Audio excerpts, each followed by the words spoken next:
اپراسیونên hevbeşiyên Amerîka û İsraîlê dijî rejîma Îranê berdewam dikin, li demekê ku hêzên her du welatan li armancên serekî yên rejîma Tehranê didin. Ji destpêka vî şerî ve gelek caran behsa Kurdan hatiye kirin. Yek ji pirsên ku bûne rojev di medyaya cîhanî de gelo partiyên Kurdên Rojhilat dikarin çi rolê di vî şerî de bilîzin. Her wiha siberoja Kurdên Rojhilat çawa xuya dike. Ji bo bersiva van pirsan niha nûnerê Partiyeke Kurdî mêvanê dengê Amerîkayê. Birêz Hejar Birincî nûnerê Partiya Demokrata Kurdistana Îranê li Amerîka niha mêvanê me ye. Kek Hejar tu bi xêr hatî. Gelek spas kak Sîrwan. Em ê ji rewşa herî dawî dest pê bikin. Hikûmeta İsraîlê ragihand ku Elî Larijanî û her wiha Gulam Reza Suleymanî ku dikar bi destên bilind yên rejîma Îranê ne di operasyonên hevbeş de hatin kuştin. Kuştina van her du kar bi destên bilind ji dema kuştina Xameneyî di roja yekê ya operasyonan de tunha çawa dixwîne. Ew kak Sîrwan beşeke li hemû ew doxa giştî ku nûke li Îranê de heyî.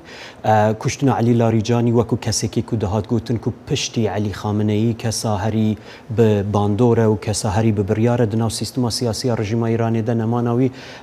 bi siruştî nûçeyeke gelek giring e gelê azadî xwaze Îranê ew kesê ku dixwazin guhartina demokratîk li Îranê de bibînin pê dilxweş û keyfxweşin lê dîsa jî ew her hengavin bo lawazkirina hikûmeta navendî li Îranê de piştî wê merhela lawaziyê dî em digehîne merheleyekî ku pêwîstî bi çareseriya siyasî heye û ew qonaxa giring e aniha bo wê ku em carekê dî Îranekê demokrat, Îranekê firerehend û bi zanîna taybetmendiyên hemû netewên Îranê bêne damezrandin. Niha geleka digot bi kuştina rêberê bilind ya Îranê yên rejîma Îranê Elî Xameneyî û her wiha hejmareke din niha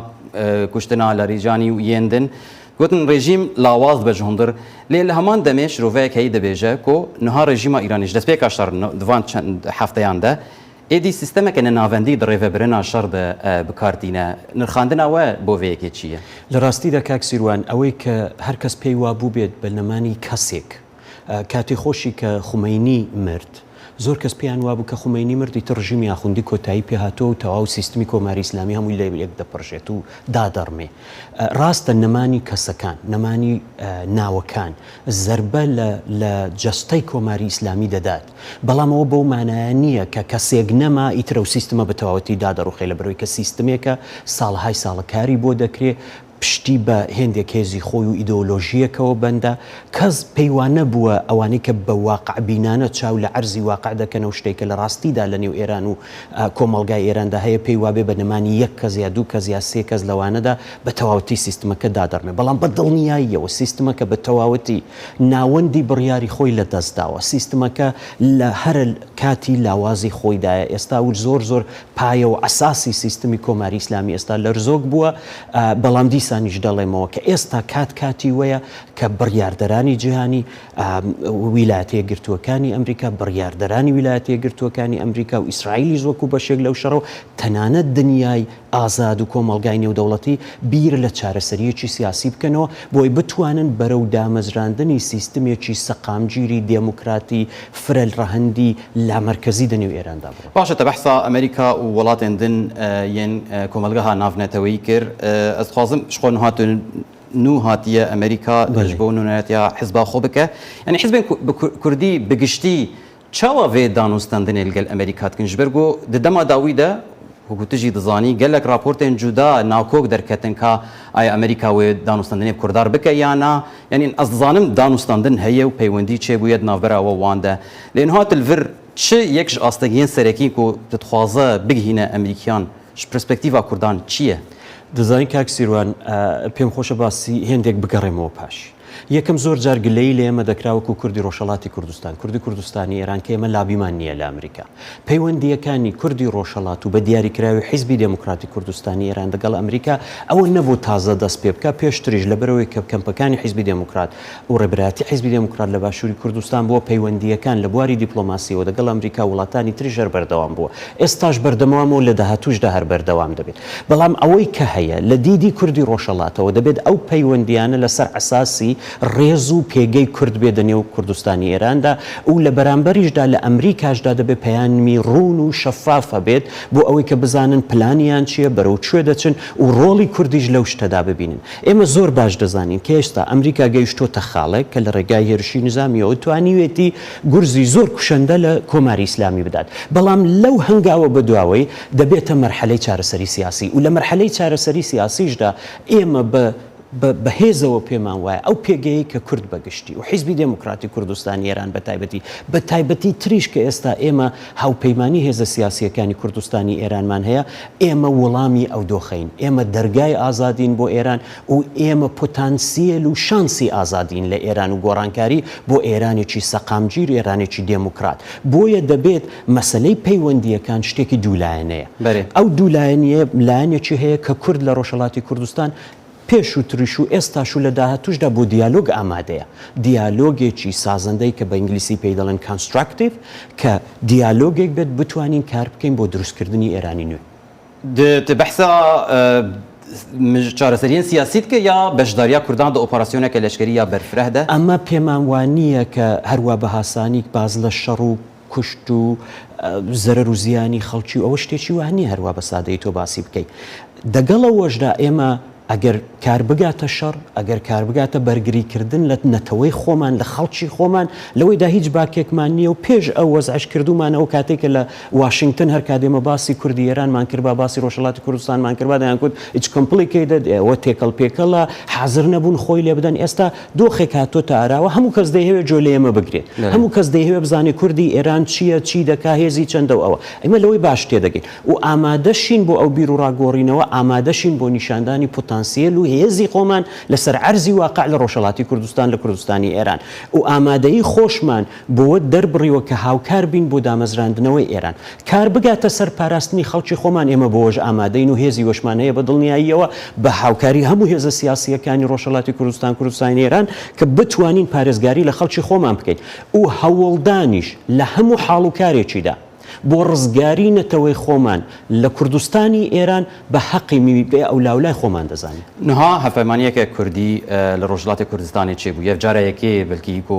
کورد هێزن سەرەکیین ڕۆژهەڵاتی کوردستانی بە ڤیئاوایی نێزیکی هەف دەبن گەلەوە ئەف مژار دناو هەف دنیقاشکردنە ڕۆژا پشت یعنی چ دوارێ لەشکری دە چ دوارێ سیاسی دە گەلو ئەف کۆالسیۆنا کۆنو لە ڕۆژهەڵات هاتی ئاواکردن بەحساوان مژارات کرد و ئەگەر هات و ڕێژیم وەکو نمونە ڕێژیم ئیرانێ هاتە ڕۆخاندن گەلو کورد ئامادەنێک و بکەیمانی لە هەرێمێن خۆ لە ڕۆژهەڵات حکومڕانیەکێ دامەزرینن ژ بۆ وەکتت بێژە پاراستنا خەڵکیان ڕۆژهەڵات بە دڵنیاییەوە هاوپەیمانی هێزە سیاسیەکانی کوردستانی ئێران بەخۆشیەوە هاوپەیمانیەکە کە بە حەزت بە بەرپرسیارەتیکردن و زەرورەتێک کە لە نێو کوردی کوردستانی ئێران ڕۆژهەڵاتی کوردستاندا پێک هاتووە لەسەر بنەمای ڕێز لە یەکگرتن، لەسەر بنەمای گوێ لە یەکتردان، لەسەر بنەمای دیالۆگی هێزەکانی سیاسی ڕۆژهەڵاتی کوردستان و حەزت بە بەرپرسایەتیکردن بەرامبەر بەو دۆخەی کە ئێستا هەیە. بە دڵنیاییەوە هێزەکانی کوردستانی ئێران هەم هاوفکری دەکەن، هەم تێگەیشتنیان هەیە لە یەکتری، هەم هاوهاهەنگی تەواویان هەیە، هەروەکو کوتیشم بەخۆشیەوە ئێستا تەنها شانسی ئازادین لە ئێران. کەکەجار ینی بارەگەهێن پارتیان کوردی و دناو دژی پارتیەوە لە هەرێما کوردستانی لە باشوور دەستپێکا شەڕڤە ڕاستی ئێریشێن هەم ئێریشێن پاسدارên ئیرانی و هەمژی ئێریشێن ئەمبێژن گروپێن میلیشایên سەر بە ئیرانیڤە لە ناو عێراقی هاتنەیەنی هون دikarin çi bikin ji bo hûn parastina xwe bikin parastina pêşmergeyên xwe bikin û di heman demê de hûn çi ji civaka navnetewîr dibêjin gava bû hûn rastîvan êrîşa tên زۆر ڕاستە کاک سیروان هەر نوکەک و ئەزبەریک و بێمە ناو ستودیۆوەدا بە چەند سەعاتان بەرینها دیساژی هێرشی کەمپین سڤیلên کوردên ڕۆژهەڵاتی کوردستانی لە باشووری کوردستانی لە کوردستانە عێراق هاتیەکردن. دراستیدا ئەوە بمپێکردنە حەقا حاکمیەتە حکوومەتە عێراقی بگشتی و حەقا بەرژەوەندی و حەقا حاکمیەتە حکوومەتە هەرێما کوردستانیە لەسەر ئەو ناوچەیاندا پێشمەرگێنمە دناوان کەمپاندانینن، پێشمەرگێنمە جێوان پاراستیە، پێشمەرگێمە جێوان دناو خاکی خۆدا دناو چیایان خۆدا لە جێهێن پاراستیان خوانە ئەو کەمپێ سڤیلن ژن و زارۆ تێدانە هێزên ئێرانی بموشکên xwe û hêzên ser bi Îranê ew ê ku navê xwe danîne mihwera muqaweme li Iraqê ewan hêzan hatine bi awayekê gelê naasayî hêriş dikene ser malê xelkê sivîl, hêriş dikene ser qutabxaneyên zarwa, hêriş dikene ser nexweşxaneyên ئەوان کەمپان و نەخۆشخانەیەن سڤیلن بچاوەدێریە UN هاتنە دامەزراندن بچاوەدێریە هێزên NGO لوی دەرێ هاتنە دامەزراندن ئەم بتوندی وان هێرشا مەحکوم دکن و بناحەق و بنایاسایی دزانن و داواکارن لە کۆمەڵگەها ناودەوڵەتیک و لیمیتێک و سینۆرێکێ بۆ ئەوان هێرشێن حکوومەتە ئیرانی و کەسێن سەر بە حکوومەتە ئیرانی لوی دەرێدا بنن و ئەو ژی بەشێکە لە ئەو دیمەنە مەزنتر کۆ حکوومەتە ئێرانێ نکاریتە ئەو هێزێن و هێرش برنە سەروی ژخوا زەختێ لەسەر وان دیارە ژخۆ زرە زیانێ وان دیارە لە ئاستا هەری بلند و ڕێبەرێ وان هاتیە کوشتن نەشیانە ڕێبەری خوا بپارێزن هاتنە ئانها تۆڵی خوا لە خەلکی سڤیل و بێ پارێزگاری لە ناوهێندێک کەمپێن سڤیلن خەلکی ڕۆژهەڵاتی کوردستانی باش ئەم جارێک دن وەرن سەر مژارە هەفپەیمانیاوە ژبەر بڕاستی باڵکێشە بە تایبەت دەمێکێدا و ئەزمونێن کووردا بەلکی ڕۆژاوا لە باشوور نەوەک ئەزمونا کوردێن ڕۆژات وێ جارێ و بەری تشتێک دەست پێ بکە ئێدی ئامادەک تێ خویاکردن و ئامادەکە ئاریا خۆ دکن یان کەیمانیش دەرسێن باشوور و ڕۆژاوا فێر بوونە ینی ئەمریکی وی تشتی تێ دکێژن و کورد بەلکی تشتێکی باڵکێشە جارایەکەیەک ڕۆژلات کورد وی ئاوایی خۆدگین هەف ینی مەبەستا من نەرینە ئەمریکیان و جوواکە ناونەتەوی بگشتی هات گوهرتن دەماک و ئەف کۆالسیۆن ڕاگەهاند بەرێ هەر تشتی کاک سیروان ڕۆژهەڵاتی کوردستان لە کۆماری کوردستانەوە دەستی کردووە بە خەبات و تێکۆشانی مۆدێرنی خۆی بۆ دیهێنانی مافەکانی گەلی کورد لەو چارچێوەیەشدا تەبیەتەن ڕۆژهەڵاتی کوردستان تەجروبەیەکی دوور و درێژی هەیە بەو هەموو بەرزی و نزمیانی کە بەسەری داهاتوە هەروەکوەوەش باستان کرد تەجروبەی پارچەکانی تری کوردستان و تێگەیشتنی قوڵی ئێمە لە دۆخی ناو ڕۆژهەڵاتی کوردستان و دۆخی ئێرانیش وای کردووە کە ئێمە زەرورەتی ئەو یەکگرتنە زەرورەتی بوونی پلان و یەکخستن و ڕێکخستنی خۆمان و ئامادەکاری خۆمان بۆ داهاتووی ئێران و ڕۆڵ و پێگەی کوردنی و ئێرانی داهاتوودا ئامادەکاریمان بۆ ئەوە کردووە ئەمریکی بە بڕوای من ئەوە زەرورەتێکە کە ئەمریکا و ئیدارەی ئەمریکا لەوەی تێبگا ئەوەش بەشێکە لە کار و بەرپرسایەتی ئێمە و هێزە سیاسیەکانی تری کوردستانی ئێران کە ئەو هەلە بقۆزنەوە بتوانن پەیامی خۆیان ڕاستەوخۆ بگێنن و هیوادارم هەم حیزبەکەی من هەم حیزبەکانی دیکەی ڕۆژهەڵاتی کوردستان زەرورەتی ئەو دۆخە زۆر بەباشی بقۆزنەوە و بتوانین پەیامی خۆمان بەڕوون و ئاشکرا بگەێنین لەو چارچێوەیەدا ئەوەی کەوتۆتە سەر ملی حیزبی دموکراتی کوردستانی ئێران و نۆنەرایەتی ئەو حیزبە لە ئەمریکا هەوڵی خۆمانی بۆ دەدەین و لە هەموو ڕێگایەکانیش بۆ گەیاندنی پەیامی خۆمان بەکاربەدەستانی ئیدارەی ئەمریکا درێغی ناکەین باشە وەرن سەر پەیوەندیەوە لەگەڵ ئۆپۆزیسیۆنا ئیرانی نوها ئەشکرە بووە و ئۆپۆزیسیۆنا ئیرانیژی هەمبەر کوردان دابەشە ئالیەک هەیە و ئەشکرەیی دژبەریا کوردان دەکەی و ئالیە دنجی هەنەکەنە و پکەیمانی خۆنێزیکی کوردان دەوێ قۆناغێدە دەبینن ئەv یەک ji bo we çi astengiyan derdixe pêş dema ku hûn hewl didin wekû hêzeke serekî ya opozîsyona dijî rejîma Îranê ku koalisyoneke berfirehtir ser asta Îranê damezrînin. کاک سیروان ئەم هەموو گاوێ بۆ چێکردنا کووالیسیۆنێکێ لەسەر چەترا ئیرانێ ئەم ئامادەینە حیزبا دموکراتە کوردستانە ئیرانی تو جاری دەریا دیالۆگ بتایبەتی دەگەل هێزێن دژبەرێ کۆمارە ئیسلامی دانەخستی و داناخەجی ئەم هەموو گاوێ بۆ دیالۆگ ئامادەنە و مە پێی وایە مە باوەڕی بوێ هەیە و ڕێیا چارەسەری دی دیالۆگیدایە دە هەفگرتندایە دروستکردنە ئالتەرناتیڤ هێزێن شوێندانەر هێزێن بەهێز کو بکاربن گوهارتن و پێگە هەبندنەوە ئیرانێدا بە یەکگرتن چێ دەبە ئەو کەسێک و دژی یەکگرتنێ هێزێن و پۆزیسیۆنی ئیرانی بن ئەو بڕاستی دەبێت لەوان بێتە پرسیارکردن و گەل و بڕاستی ئەو دخوازن لە ئیرانی گوهارتن چێ ببە یان نە ئەگەر دخوازن گوهارتن چێ ببە دەبێت دەریە خۆ بۆ دیالۆگێ وەکەن هێزێن سیاسیین ڕۆژهەڵاتی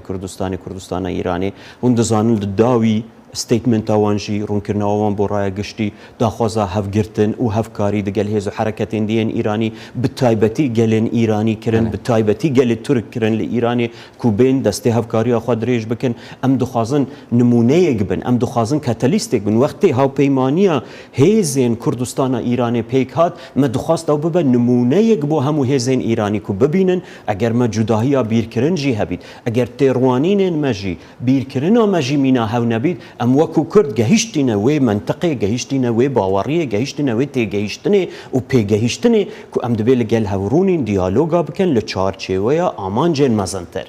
ئەو هێزێن ئێرانیژی دەبێت لەوێ مەسەلەیە باش تێبگەهن کو هێز لە یەکگرتندایە تاگڕەوی و تەنێ خوا دیتن لە ئیرانێدا جارێکێ دی جێ نابیتەوە چکومە پەیوەندیە گەلێ گشتگیر هەیە ناو کۆمەڵگەیەن ئیرانێدا نە تەنێ لە کوردستانە ئیرانێ لە جێهێندیە ئیرانێژی مە پەیوەندی گەلێک لەسەر خەلکی هەیە باوەڕیە خەلکی ئیرانێ باوەڕیە بە ڕێوەبەریەک و هەفکاریەکی گشتی لە ئیرانێت اشخوا ئەوژی ئەوە گەلێک جارا گەلێک پرسن بێن کەسێکی کوکارە بە سەرکێشیە تەفگەرەکە لیبرالی خواز یان دموکرات خواز لە ئیرانی بکە کوردن کەکێ هەژار ئەس خوازم پرسامنی داوی پرسەکە فەکری بە گەلۆ هون وەک پارتیên کوردی چاواز ینی سبە ڕۆژە vê rejîmê û vî şerî çawa bîn ham ketine hefta siyan de gelo hûn bawer dikin ku eger şer bi vî awayî berdewam bibe rejîm her lawaz dibe lê ketina rejîmê ji aliyê we ve ça yanî divê çi bibe heta ku rejîm tevahî were xistin ئەو پرسیارە وەکو تا گوتێ پرسیارێکی گەل بەرفرە و تەمامە ئەوی کو ڕەوشە ڕۆژهەڵاتە ناوین بەگشتی ئیدی لە گوهارتنێکێدایە ئیدی ڕۆژهەڵاتە ناوینە ئانها نابیتەوە ڕۆژهەڵاتە ناوینە بەری 10 ساڵە ئەو تشتێکی سەتی سەتە و هەموو کەسی ئەس باوەڕم لەسەر وێ ڕێککەتیە و دزانەی یەک نابە ژخوا ئیران ڕۆژڵێکی سەرەکە هەبوو لە ڕۆژهڵاتە ناویندا ئەمە بباشی یا بخراپی ئەوە تشتێکی دنە بدیتنامە ئێران دە 47 ساڵە بهوریدا ڕژیمە کۆمارە ئیسلامیە ئیرانێ دە 47 ساڵێ بهوریدا بە داسەپاندن و زەختێ ناوخۆی لەسەر خەلکی خوا و بە تێکدانە ڕەوشە ناوچەیە ڕۆڵێکی گەلێ نەرێنی و خراپدە ناوچەیەدا هەبووە ڕەوشە ناوچەیە ئانها لەسەر دووڕێیانێکیە کو دەبێ خۆساخکەتەوە و بدیتنامە ئەمریکاژی دەبێ خۆساخکەتەوە دنیاە دموکراتژی دەبێ خۆساخکەتەوە کۆمارە ئیسلامیە ئیرانی کو ئانها بوێ ئاوایی بریل پێکەتیە و دوێ ڕەوشێدایە تو نکاری هەروالەوی بهێلی و بچی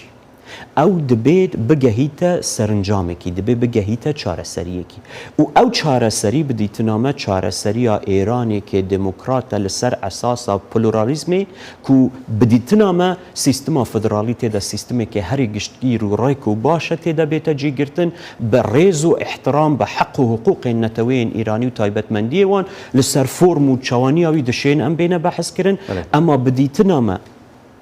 خەباتە گەلێ کورد نەبوێ شەڕی دەست پێ کرد و نەبوێ شەڕیژی کۆتایی پێدیت کاکسیرۆ gelek spasgek hejar birincî nûnerê Partiya Demokrata Kurdistan'a Îranê li Amerîka spas bişariya te mar gelek spas